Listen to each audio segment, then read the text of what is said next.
Memphis, Memphis, Memphis, Memphis, Memphis, Memphis, Memphis, Memphis, Memphis, Memphis, Memphis, Memphis, Memphis, Memphis, Memphis, Memphis, Memphis, Memphis. Nothing but Memphis. Everywhere we go, it's Memphis. Memphis, Tennessee, the beautiful land in the world.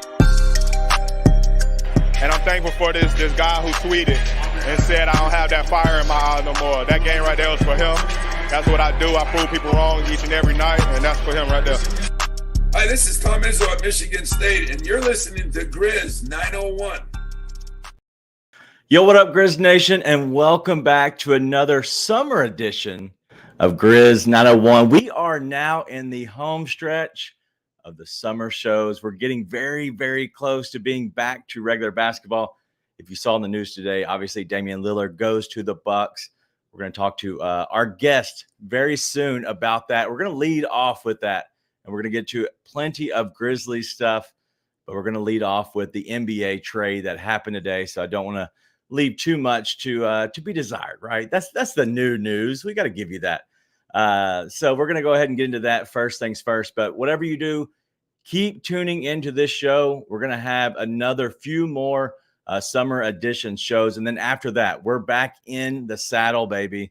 And we're going to be every single post game for every Grizzlies game for the rest of the season, all 82 games and hopefully playoff games. But let's go ahead and get into our show. I'm going to be your host. As always, I'm Daniel Greer, and this is my last guest host show.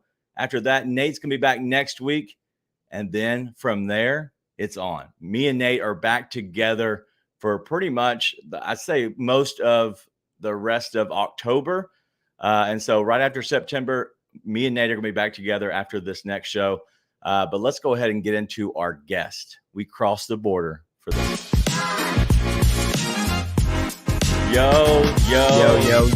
Hello. What's up, best man? How are you? Hey, I'm good, man. I'm good. This is my first time on the show, right? I think it is my first time on the show, but I've known you for a bit, man. How you doing? Appreciate you having me on. Absolutely. Well, listen, I know I've kind of stuck in my lane for the most part. And so I have always wanted to have you on, but we haven't really had a chance and really had a reason to. And that's realistic. You know, that's just the truth. Like when you have like a niche audience, whatever, you kind of got to find out what makes sense. And there was so much going on with the Raptors. And I was like, you know what, that Dame talk, let's talk about the smoke. But then I was thinking, I'm like, who better to have on because of that awesome piece that you made, the video that you put out, something that we all know is better than anything Sean Coleman could have ever have done himself. And so we wanted to make sure we had you on here. And so, listen, I'm not going to butcher your name. I've only known you as S. Right? Yeah, you could. That's the name, man. I tried to pronounce your first name, and I'm terrible. I think I could try and do really good at your last name. Okay, but I'm not. I just think I could, and I don't even know because I was literally. I looked at like 4 or 5 of your videos, and like it was like, hey, we're S and Gun. I'm like. Dude, that gives me nothing. It doesn't give you much. I know, so, man. Yeah. That's right. No, yeah. You'd have to go and look at like my sideline reporting demo to get me actually saying my full name. There you go. But yeah, right, so S Baraheni. I got you. God. All right. Yeah. I was not even more close. The last name I would have been close. I still wouldn't have got it. So anyway, fair enough. Yeah. So he's S, obviously, and so you go by Just S. Yes. Yeah, that's it. Just S Baraheni. Yeah, there you go. Baraheni. Yep. I'm going to let you go with that one. All right. So we've known each other since the locker room days, and then it became Spotify Live eventually.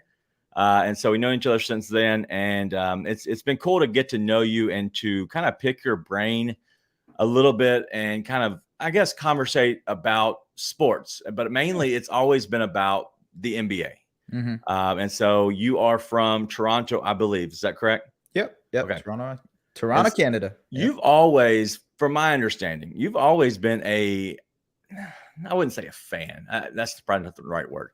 You've been a very good person to kind of back the Grizzlies. I feel like you've always somehow been a backer. Yeah. Yes, that is 100% true. I have always been a grit and grind guy. Okay. I love the Zebo picture behind you. Absolutely love it. Also, I feel like I know what designer you got that from. Am I right in saying that's a Smurf special? Is that a Smurf water special? No, it's not. Okay. It This kind of is it gives off the vibes. I was wrong, but yeah. No, so yeah, I've always loved the Grizzlies dating back to the Zebo days. Obviously, they have a Canadian connection too, Yeah. going back to Vancouver. I'm not from Vancouver. I don't have Right. any affiliation to that, but yeah, I've always loved the players that have been on that team. You know, the grit and grind days with Tony Allen, Marc Gasol obviously was a huge part of the Raptors championship. So there's sort of that connection there as well. Having guys like Dylan Brooks, a Canadian, you know, Yep. Brennan Clark, another Canadian, sort of has that connection for me to sort of support this team. And I love, you know, despite a lot of people not being too happy with him right now, I still love John Morant. So yeah, there we go. That's why I'm a supporter of the Memphis Grizzlies. Porter's probably the right word. Okay, Yeah. that's what I was looking for earlier. And I completely screwed it up. But no, it's been cool to kind of follow your journey. All right, so you used to be somewhere else, whatever. Now you're at SDPN.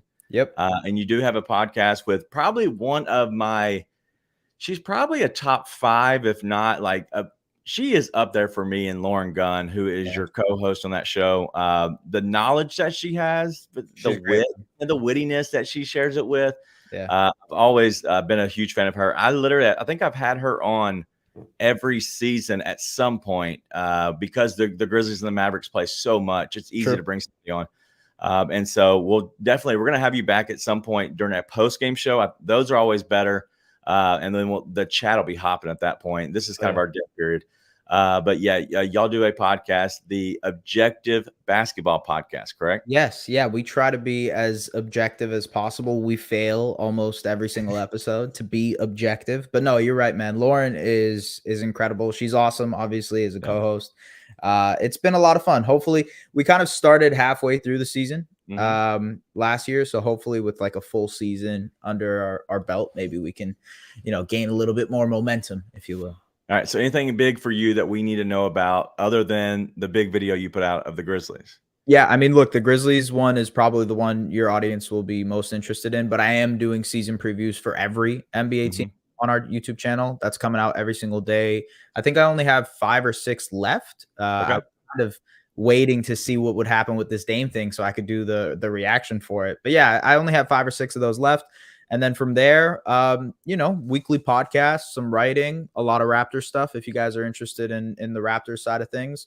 And then you'll see me do the more general NBA things as well here and there. But all right. So the big question: have you already done a Milwaukee Bucks one? Yeah. Oh yeah. I did it as soon as it happened, man. Yeah, I had to. Yeah. Like I was waiting because I was like, maybe there's a chance Drew Holiday gets traded in, you know, the next hour or so. So I was a little bit more patient than I would have been. But yeah, I had to jump on it immediately just to see, you know, gotta get the reaction out there. Got you. All right. So that's the big news. We're going to lead off with that before we get the Grizzlies stuff. And so we're talking about Damian Lillard going to the Milwaukee Bucks.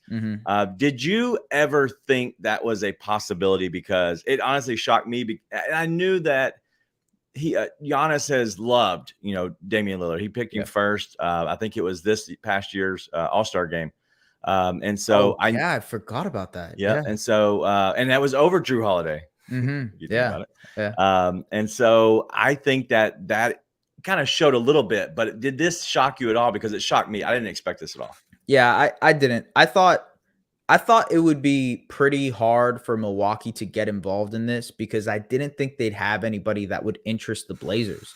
You think about guards, the Blazers just have so many of them, young, talented guards too, right? Scoot Henderson, Anthony Simons, Shaedon Sharpe. Like they don't need a Drew Holiday. They don't necessarily need a Chris Middleton. So how was that package going to come about? Ultimately, it was going to be Drew that goes out in that side. And then, you know, that third aspect of it, whoever they ended up trading him out to, that's going to be a whole different story. But I didn't expect for the Bucks to be so willing to give up on Drew, especially because he said he wants to retire in Milwaukee. He was a huge part. Wasn't that a day ago? Yeah, it was a couple days ago.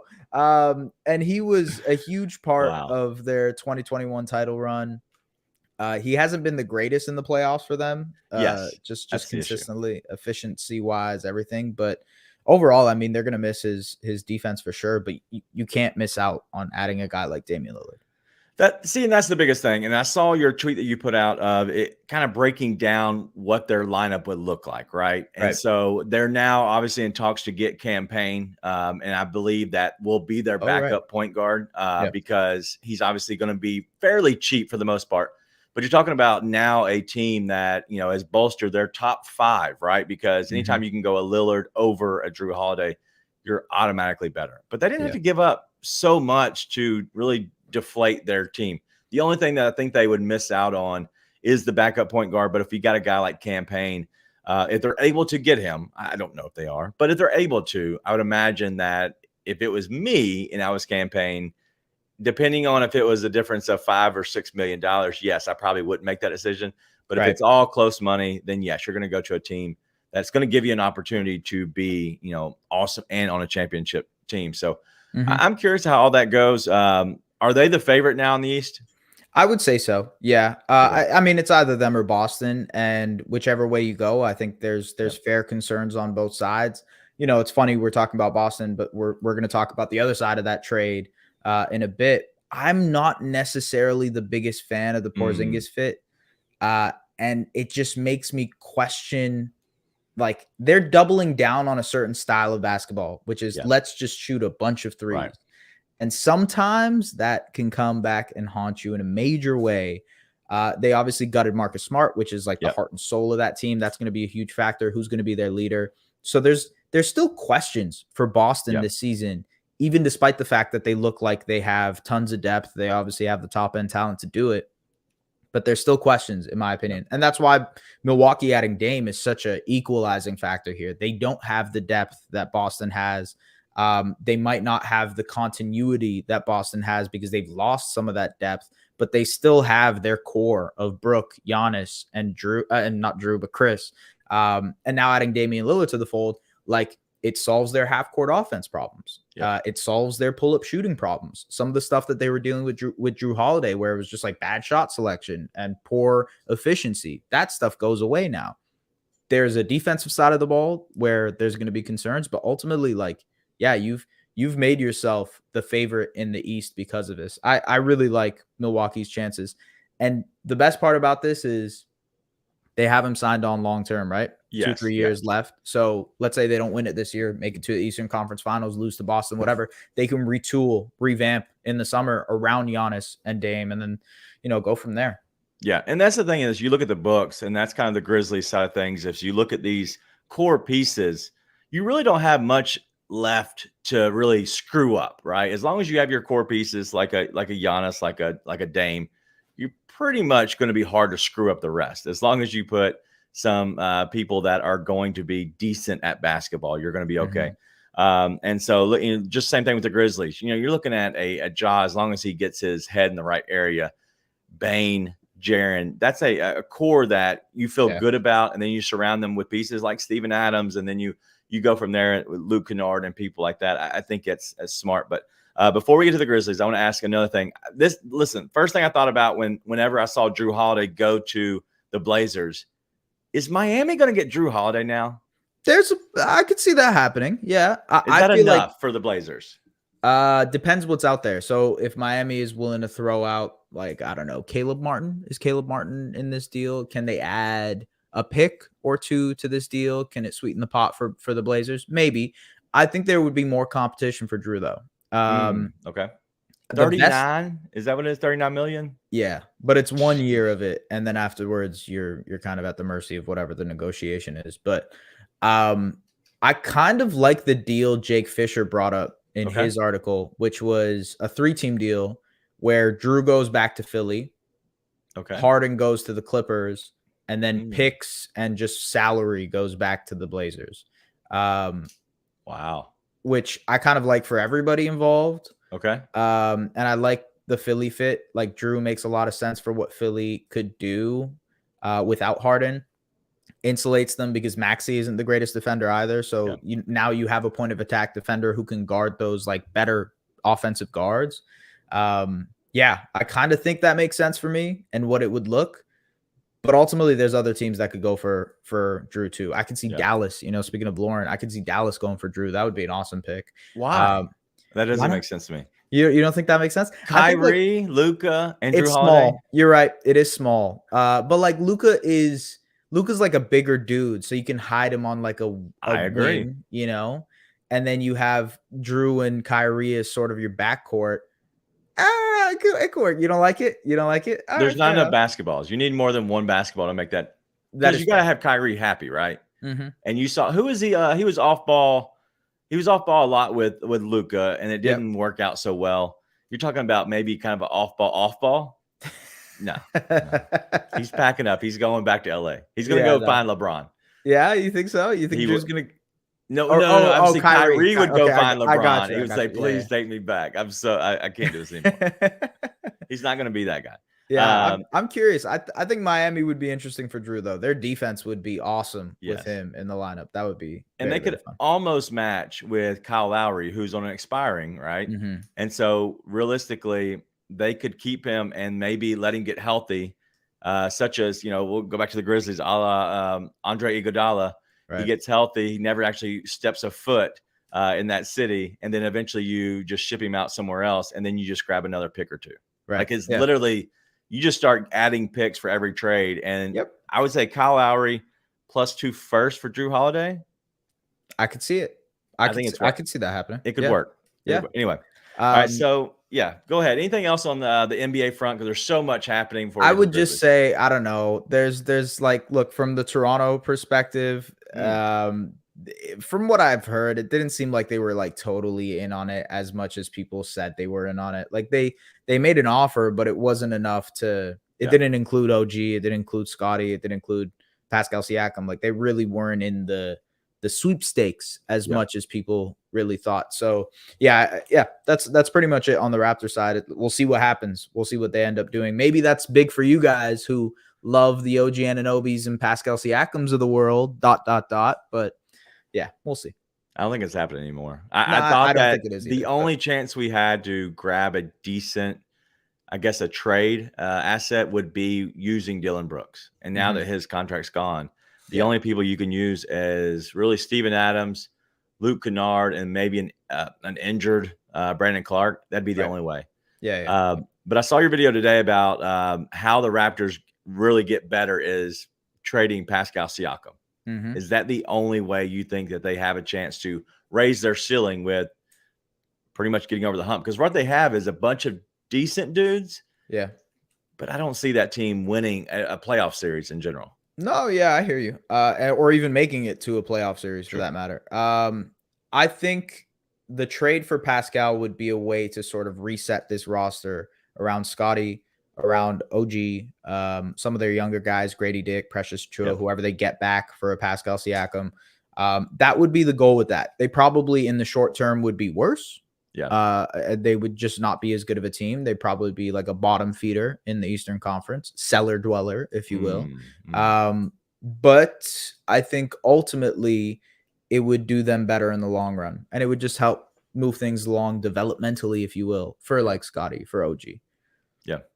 I'm curious what they do. I don't see what they have currently being enough. And I think that's the issue is I think they have to have a little bit of a kind of a shot in the arm, and honestly letting go of Fred VanVleet, that is tough because I'm not saying he's the best player, on the court every night, but he has a chance to be. And I think that's the biggest thing. But what happens is you get rid of him and then maybe somebody else steps up.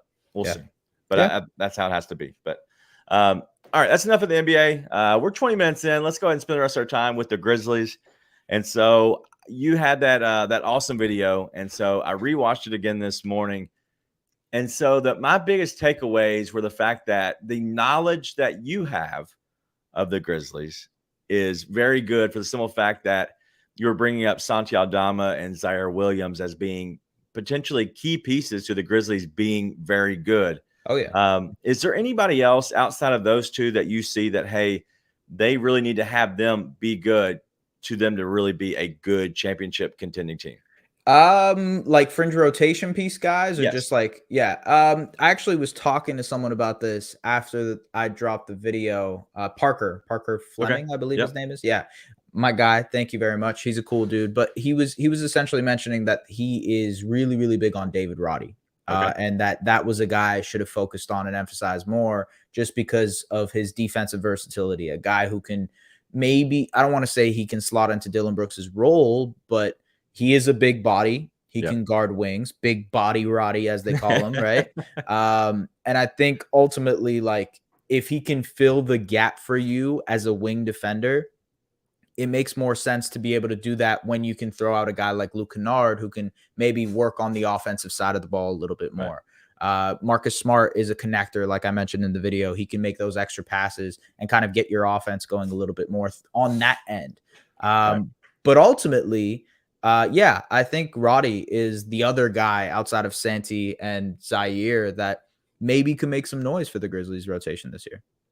Yeah, I'm curious what Roddy can do because I look at, and I love David Roddy, big body Roddy. We love him. But my issue is I think he has a ceiling that is lower than the other guys, which isn't a bad thing. But what helps him is his floor is much higher than the other guys. Right.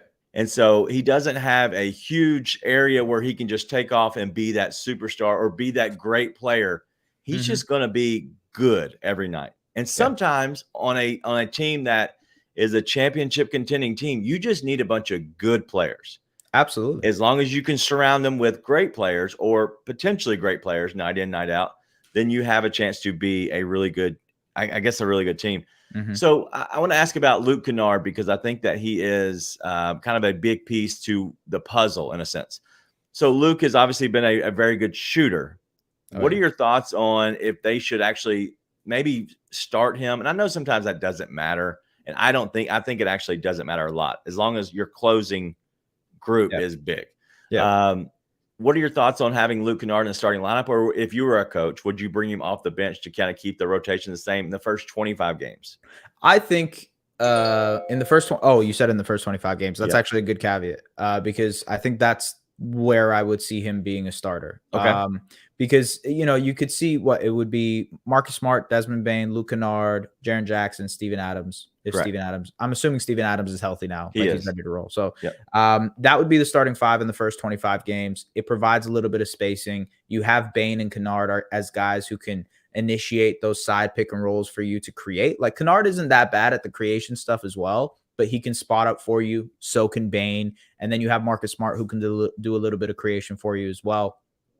And it helps with some of the spacing issues because now you have Jackson, you have Bane and Kennard who can space the floor for you, and Smart and Steven Adams is these sort of like utility knives in their positions. Ultimately, I think that makes a lot of sense. When Ja comes back, he probably slides to the bench. But then maybe you can close without Adams, depending on the matchup. Go smaller, start Jaren at the 5. Then you go, then it gets tricky, right? Then you're like, okay, is Marcus Smart being our power forward in this situation? And then you slide everybody down. This is something that has to get worked out throughout the regular season. Figuring out what this team is going to look like when Ja comes back and when they're trying to close out games. It's going to depend on the matchup. Like if you're playing the Lakers, who are gigantic, right? You're probably going to end with the big guys, right? You're going to end with Adams and Jaren Jackson. And then when Brennan Clark comes back, you're going to throw him into those lineups as well.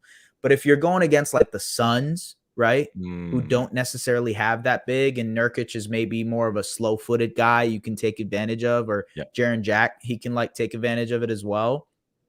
I think you can go Jackson at the 5 and then just start small for all of those guys and kind of space it out for everybody. That's just random ideas, I guess. No, listen, I'm the same way. So I love the whole closing lineup thoughts because that's where what I always preach on this show is I could care less who starts. I don't like the guys. I bet they would care because they have, egos and they want to be a starter. Right. Yeah. But at the end of the day, depending on your minutes, right? So if we're all at 28 to 32 minutes, who cares when you come in the game? Because as long as you're getting paid well enough, then probably your wife or your spouse is happy. That's the main thing. If you can buy your Bugatti with your big face coffee and your $145 gas bill. Yeah. So that I don't care about that. My main thing is the whole fact of who's your closing lineup. And with Taylor Jenkins, sometimes he tries to just stick with his dudes, and he's got the old school approach of, Right. I want to let these guys play their role because they're good enough. They're going to eventually, this is the way that should be, right? So they want to just, hey, I don't want to mess up the chemistry or whatever. But I also think sometimes you need to go ahead and go with the hot hand in a sense. And so I think a guy like you were talking about your closing lineup, you can throw in Santi Aldama next to a Jaren Jackson Jr. You still have the size.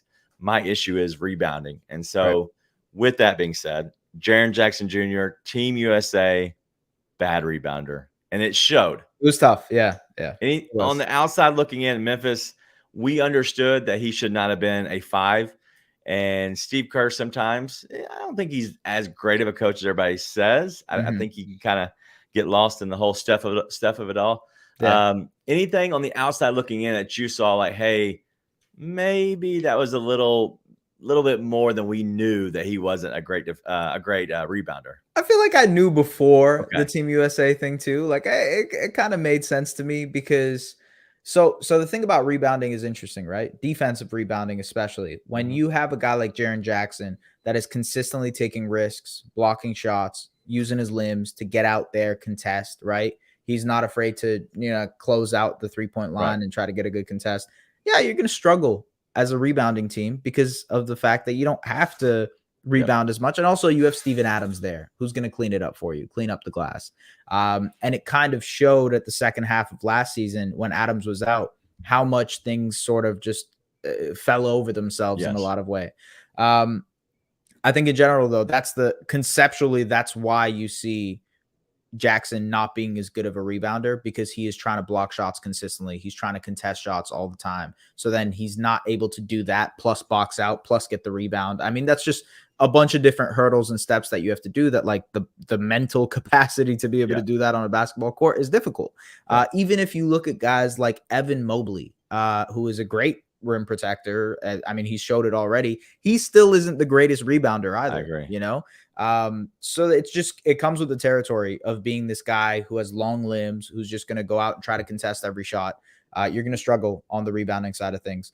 What I'm curious about is how much he's able to maybe impose his will, is the way I would say it. Offensively, we saw a little bit of that again, like when for Team USA, right? They're playing against smaller teams, so it's a little bit easier for him to do that. But ultimately, if he's able to impose his will in the paint, be a little bit like maybe develop a face-up game a little bit more, right? Yep. I could see that going a long way for his career, man. Like now we're talking, he's a consistent all-star player. He's not just like a one-time all-star defensive player of the year type. He's like, this is a guy who can be your consistent secondary or third option next to John Morant and Desmond Bane. But ultimately, it's the creation stuff that I'm curious about on the offensive end. I think the defensive side of the ball in the NBA game, he's going to adjust. He'll be fine. He's all good. Even the rebounding side, I think will be better because of the way just the NBA scheme works. But offensively, I'm really curious to see if he's going to develop any type of creation game on his own, especially with Ja out for the first 25 games. Well, I think that's great what you're just talking about, because, with Ja being out, and I've kind of said this, what you do is you have the ability to not have you're not able to just have a crutch in a sense. And so when the Grizzlies got rid of Jonas Valanciunas, the talks were you take away the crutch to these young players. And so you're pretty much saying, hey, we don't need him for offense because we believe in these young guys. And I think that's what allowed them to flourish. So in the first 25 games, if you don't have a guy like John Morant, who is the guy who has the ball in his hands all the time, you now have Marcus Smart, who doesn't need the ball in his hands to be effective because he can be good defensively, but he also can be a very good passer. So how does that help you? Does that help you as a guy like Jaren Jackson Jr.? You actually have him take a step forward because he's out taking a bigger role. And when Ja comes back, Ja's the one fitting into that role because now Jaren has taken that leap. What you're talking about, the rebounding, I think is important because with rebounding, it's all about preparation prior to, I guess, when the shot goes up is the preparation. Absolutely. Because it's all about, where you are in position. And then it's a little bit of want to. Right. I wouldn't say Jaren doesn't have the want to, But if Jaren, like you were talking about, he's flying over and helping on defense, he now is out of position. And so he's going up for the shot. Guess what? The shot's going behind him because it just went over his head and over his hand. So there's no way for him to grab that. Yeah. But that's the other thing is Steven Adams on your team, you're allowed to do that. When you're Team USA and you're the big guy, you can't be blocking shots. Can't be doing that. Yeah, exactly. Yeah.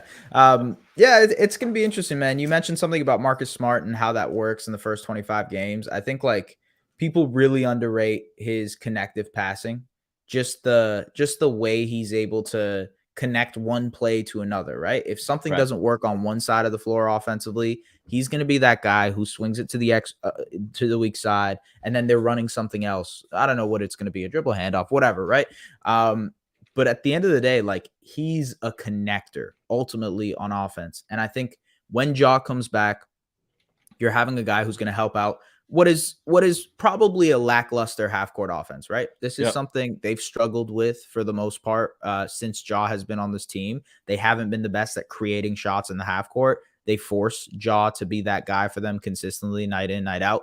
Bane is sort of getting to that point, right? Yeah. He's becoming more of a pick-and-roll initiator. He's looking better at, like, finding guys, making reads, etc.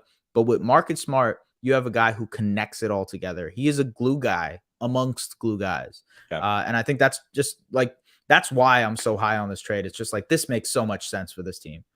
Yeah. So let's talk about the trade a little bit. So obviously it goes down, and it probably shouldn't have gone down. Right. And so a lot of it fell through on the end of the Celtics, and they were probably not expecting to actually have to ship out Marcus Smart. But when they were kind of so in bed, we'll say, with Kristaps Porzingis, you then have to make sure that you land KP.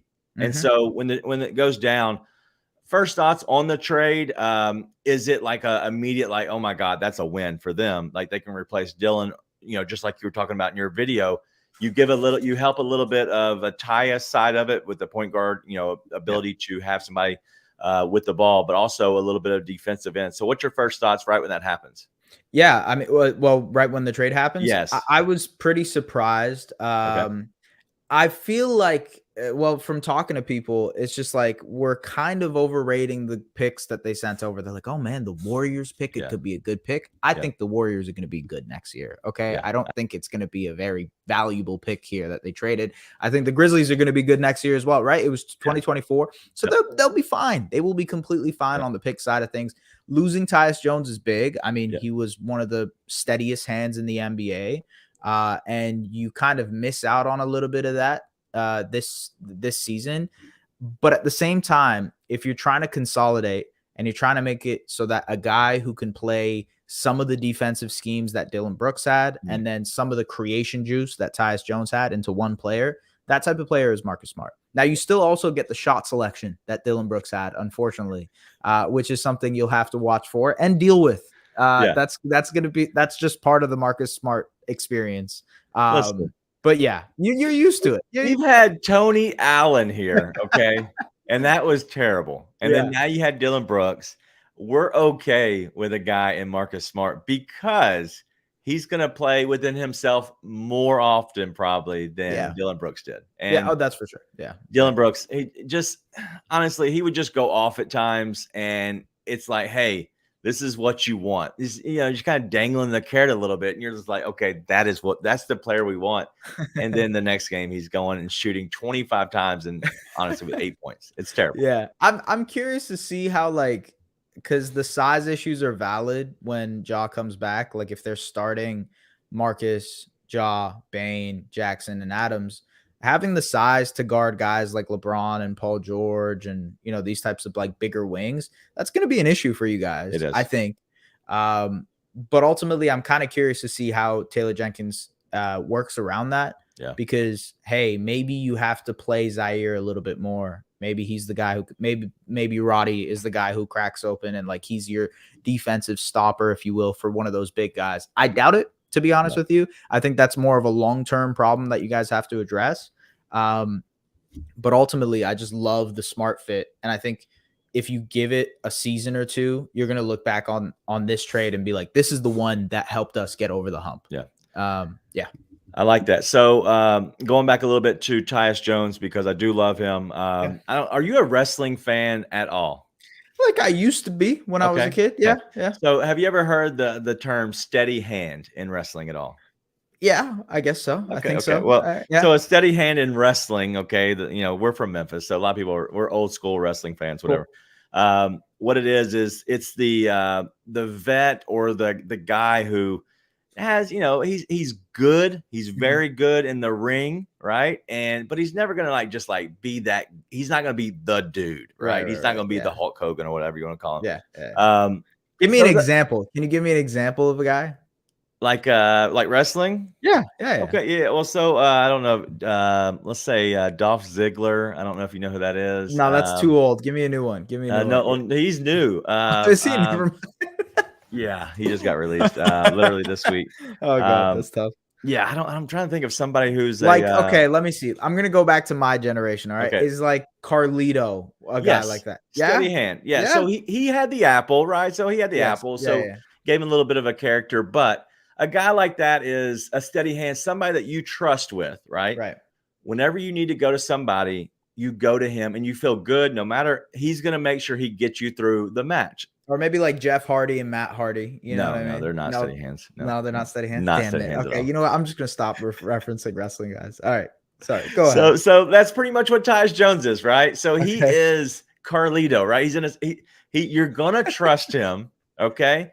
He's gonna get you through the low times throughout the season, the regular season, and he's gonna be a guy that you can count on no matter what. You feel good about. Yeah. It's going to be a good match. It's going to be a good game. You feel good about. But when it comes down to it, he's not really going to push the needle, whether it's viewership for wrestling, whether it's actually playoff games. Right. Like that is you're going to keep you down to the point of you need somebody to bump you, though. I think Marcus Smart allows you to be bumped over that. Yeah. And you actually get his contract, which I think is very smart. But the fact is you do give up those picks, but you also get somebody who's under contract for another couple of years, which is important. And he's at a good number. Yeah. And so, yes, we love Tyus. Everybody loves Tyus. But the problem is you have to eventually give up something to get something. And I think that losing Tyus was, he was the guy that was lost in this trade. But in the end, you're probably better off as long as it doesn't bite you in the butt with being too small. I still think you do have a guy like David Roddy who did guard LeBron in the playoffs this past season. So that helps a little bit. So. Look, I think that's something that will have to be addressed going forward. Are you gonna maybe there's another trade in the next couple of seasons to get that type of guy? I know you guys were in on Mikal Bridges. I know you guys were in on OG Anunoby. Yeah. Is there something out there outside of those guys? Maybe something more cost effective that could work and get who knows? I don't know. Guy who comes to mind is DeAndre Hunter. He's not necessarily as good as those two guys, but he sort of fills that role, can do it all in terms of spacing, in terms of defending. So maybe that's a guy just someone like that. Dorian Finney-Smith is a guy that comes to mind. You know what I mean? Just a 3-and-D wing who can guard multiple positions. That's the type of guy you're going for. And I think in today's NBA, while those players are held to a high standard and held in a high regard, you can get them pretty easily. There's a litany of these 3-and-D guys.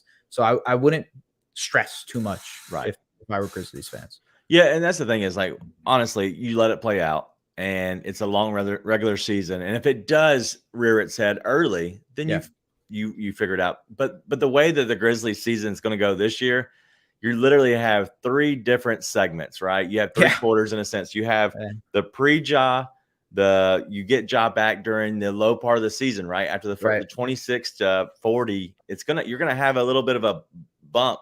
Then you go into the All-Star, and then after that, it's playoff time, right? You're getting to the playoffs. It's gonna be a different season this year. All right, a couple things I want to talk about. We're up about 40 minutes or so. Let's we'll keep going for a few more.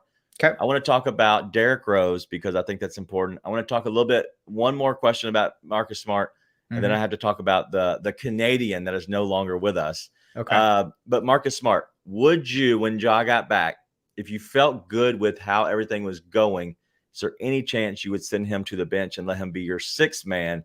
That way you could somehow bring him off the bench and kind of have a more like I guess a better stylistic team than having him and John next to each other to start. Not that it even matters. Yeah, ideally, I think he'd come off the bench and then he Right. closes for you. I think that's probably the way to go. Like you can start with Conchar, you can start with Kennard, maybe.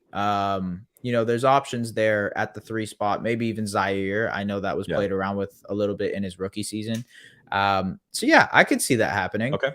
And I feel like Marcus is a guy who is not afraid to come off the bench, is like completely okay with that being, part of the game, part of what he has to do. And if he's closing, I think ultimately that's what matters, like you mentioned earlier. So yeah, I could see him coming off the bench. All right, let's go to Derrick Rose real quick. So what's your knowledge of Derrick Rose? Obviously he was huge, obviously in New York, Chicago. Do you think he has a chance to actually stay on this team? Because I know he played ball at Memphis, right? The University of Memphis. Yep. It was a big win for the locker room, is a bigger win locally. Outside looking in, is he going to play? No, I do not think so. I would have preferred the Grizzlies go for campaign. I would have, like, a Lonnie Walker could have worked. Dennis Smith Jr., another guy that kind of comes to mind of like, these are the types of young guards that maybe they could have went for. Derrick Rose is just like so over the hill. I mean, every year, if you go look at his basketball reference, literally every year he's played less and less games. I would be very, very surprised if he somehow finds himself playing major minutes for this team. Sorry, dude. I don't Listen, that's the truth. Like, I feel the same way, and I am not a University of Memphis basketball fan. I just never have been. I was that one year. Are you a Volunteers guy? No. My wife actually went. She graduated from there, and so that makes me throw up my mouth usually. No, I'm actually a Duke fan. I don't know. It's weird. Okay, cool. So, but Tariq Whitehead. Yep. They were the team of the 90s. Yeah. So that literally I can't get away from. I hear but I don't know how it's going to work. And I've tried to talk myself into Derrick Rose. I think he can be really good in spurts. The problem is if you're starting Marcus Smart, some kind of a rotation has to happen. I know the new NBA, you don't actually need a true point guard, but I feel like that would be beneficial for us. But you're really paying a guy, I guess, whatever amount of money you're paying, I can't even remember. I think it's like $6 million or $4 million to actually be a good locker room leader. And they gave him a 2-year contract. So I'm nervous about that, but I think he can be good for when Ja's missing. I'm just curious what else after that. What is your favorite football team? Ryan is asking me to ask you. I'm a Florida Gators football fan. Oh, really? Dude, I'm so 90s. All right. So listen, at the time, there was no football here. The University of Memphis was not good at football, whatever. Yeah. And so I was like, all right, they're on TV. I'm watching the Florida Gators. I didn't realize you had to be the same. Listen, I'm a 90s kid. I like the Cowboys. He keeps going on about this. I'm all over the place. Like, there's no You team. are, man. This is all over this is Who is crazy. the baseball team of the 90s? I'm guessing it was the Yankees. No. I'm not a baseball guy. Okay, I have no idea. Braves. The Braves. Okay, got you. So actually, you know what, man? To be fair, the only team that went back to back in the 90s, just saying, there's another team out there from Toronto. You know what I mean? We're not Blue Jays fans around here. I'm just saying. I do love the Blue Jays hat. I will say that. It is a good hat. Good hat. Good year. Braves are cool too. Ryan, get out of the comments, dude. Get out of the comments. All right. So last thing, Dylan Brooks. We spent enough time on Derrick Rose, thank God. But I will say that I'm excited about Derrick Rose and what he could do in the first 25 games. But after that, I don't think anything else happens. But let's go to the other Canadian from the outside looking in. I want you to tell us, did the Grizzlies front office come out looking bad on this whole Dylan Brooks deal? I don't want to say come out looking bad because, first of all, I have no idea. I have no sources in the Grizzlies world of things, so I don't know. But also, I think ultimately it was a deal that they wanted to get rid of very quickly. They tried, as it's rumored, as it's reported. I'm not saying anything new here, but the deal on the table was OG Anunoby for Dylan Brooks and 3 picks. 2 of those picks you guys gave up to just go get Marcus Smart. Correct. And then another extra pick on top of that. But regardless, like, I think there's value in a guy like Dillon Brooks. And ultimately, I think he galvanized the team, the locker room in a lot of different ways. Marcus Smart is going to come in and fill that void. So you're not going to feel that a lot. You're not going to feel that missing piece. But ultimately, he was huge for, like, he was a great person for guys like Ja, for Desmond, et cetera, et cetera. And I think ultimately, like, his on-court play, maybe he got a little bit too ahead of himself when it came to shot selection. Right. And maybe he called his own number a little bit too much, to be fair. And I completely agree. But you know, it's funny, in the Team Canada tournament, right, for FIBA World Cup, he looked completely different, man. It just, it felt like everything clicked. I'm not sure what happened, but he was taking the right shots. He was passing when he needed to pass. He was being aggressive when he needed to be aggressive. It looked like maybe he needed the kick in the butt by the Grizzlies to realize what kind of player he needed to be. Maybe it was like a wake-up call for him to say, okay, like, I need to play my game. I'm wondering how that'll look in Houston. But ultimately, man, like, yeah, it's tough to really put blame on any party when it comes to that. I think ultimately it was just like everything coming together. The hatred for Dillon Brooks by fans, his bad shot selection, the LeBron series to top it off. It just all culminated in one bad mess. And then it just kind of ended there, you know? Yeah. No, it wasn't a good look for anybody. And I think anytime there's a train wreck and nobody ends up looking good, like everything just looks bad, you really don't know what the reason of anything happened. I will say, and I know that in Memphis, and I know Grizzlies fans in general know the truth behind, like, the news that comes out. If it ever comes out from Shams, it's never from the Grizzlies side. They have never told Shams anything. And for whatever reason, I don't know, but they literally have never spoken to Shams. And you can go back to whatever kind of news the Grizzlies are, and it only comes from Woj. I don't know why. I just think the only time they'll feed him, it's only to Woj. And Shams came out with a report, and we're like, all right, so we know that's not true because they've never told him anything. So I don't know. It's interesting because I feel like every fan base has that with one of them. You know, there's either Shams or Woj for one of them, and there's obviously the Chris Haynes of the world. It's funny how every single fan base there is a connection, I guess, to a reporter, whatever you want to call it. I don't know. That's just interesting to me. I don't know either, but I'm curious. You know what? I like Dillon Brooks in the thought of Dillon Brooks and what he can be. I just don't know if his ego will let him be the best version of himself. And that's the only thing that I think that will hurt him ever is his ego. Can he say, I can be like that, you know, the FIBA player? Can he be that guy? And if he can be that guy, I think Dillon Brooks can be awesome. I think the worst possible spot for him to go is Houston, unfortunately. Yeah, man. I don't know how that's going to work. I'm really, really curious. Like that. See, you were talking about train wrecks.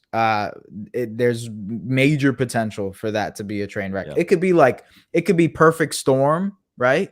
Or it could be the worst possible off season ever. Like there's either one or the other. It's not going to be in between. No, it's not. I think they're going to be awesome in some games, and I think they're going to be absolutely atrocious some games. And I think earlier in the season, they're going to get off to a hot start, and I'm going to hit the under on their total wins because it's going to come. Are you saying the Houston Rockets are going to win the in-season tournament?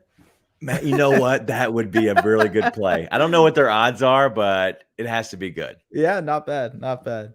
All right. So anything else you want to hit on this, man? I appreciate you for coming on here for sure. No, man. Yeah, I appreciate you guys having me. Go follow, check out the stuff that we end up doing on SDPN, NBA side of things. We're obviously going to cover the Grizzlies. Maybe, hopefully, I can get out there one year at some point in time, have some barbecue. Really, really, really would love some of that. I was going to say, we didn't really talk about him, but I just wanted to give him some love. Santi Aldama, my guy. One of my favorite players on the Grizzlies, just like awesome. I just think I gravitate towards guys who are like, whoa, this is cool. This is sort of unique. And like him being this 7-foot stretch big type that can maybe be a good defender I feel like I gravitate towards those guys. That's why I love Jaren Jackson Jr. as well. Like immediately when he came into the league, I'm like, whoa, this is a cool type of guy to watch. So yeah, I just like Santi a lot. And I think he plays a big factor into the future of this Grizzlies, to be honest with you. So yeah, weirdly enough. All right. So we're at Media Day last year, and Ryan actually was with me last year, and we were in there, and everybody was talking about Santi Aldama. Like, Really? oh my God, he's going to break out this year. And it was all the players, the coach, everybody was just talking about it. And it was weird. And then he goes in the summer league, he played okay. But then at Media Day, they were talking about it. And then he comes out and looks awesome. Yeah. Do you know who on their team they're already talking about now? And they started maybe a month or two ago. They were already talking about him. And I guarantee Media Day Monday coming up, they're going to be talking about him again. Pick a name on the team. Roddy? Is it going to be Roddy? No, Roddy. Kenny Lofton? No. Who? Santi again? Jake LaRavia. Jake LaRavia. I actually always forget he's on the Grizzlies. Yeah. Well, he is on the Grizzlies, and they've been talking him up. Really? Saying he looks so good. So I don't know.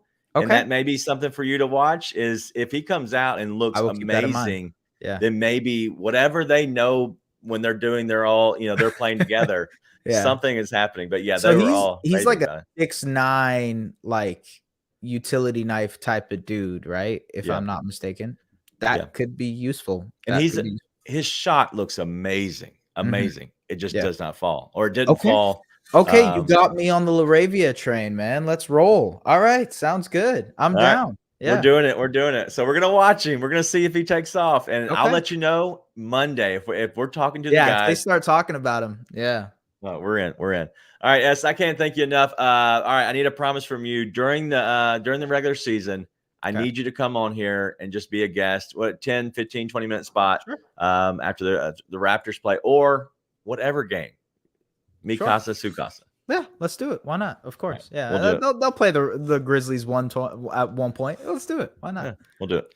Okay. All right, that's man. I can't thank you enough for coming on here. Make sure you check us out. We'll be back here.